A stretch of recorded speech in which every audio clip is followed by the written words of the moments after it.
Hello, and welcome to Think About It.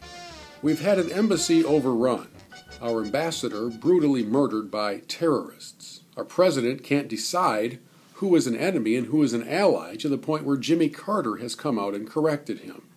The First Lady declares, right in the wake of all of this happening, that the single greatest threat to our national security is childhood obesity. We have denials from the State Department amongst reports that 48 hours in advance of the embassy attack, we had a warning that it was coming and did absolutely nothing about it. And yet in these bizarre days where liberals refuse to just understand the truth of what actually is taking place in our nation, the old Bush derangement syndrome continues to rear its bizarre, mistimed, inaccurate head.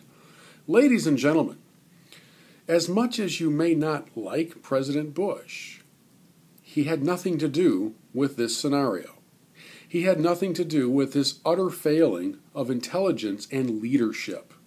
He had nothing to do with the president missing half of his presidential daily intelligence briefings. I don't know what could possibly be more important to the president than attending those. Perhaps he was working on his short game or heading off to another fundraiser.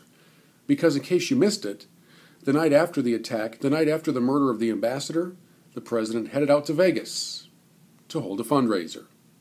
Now that's leadership. I think it's time that we all come to the same conclusion. Whenever we're referring to the gross incompetence of the Obama administration, up until now, it's been entirely couched in economic terms because we all know the economy is a wreck. I think that's too narrow-sighted. This man is a dismal failure in every aspect of presidential leadership.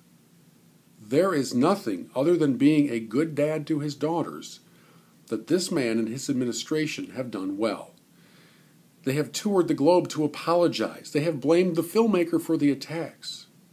They have insulted us at every level of our intellect, of our faith, of our work ethic, and up until now, this entire election has centered around the economy. Well, I have news for you.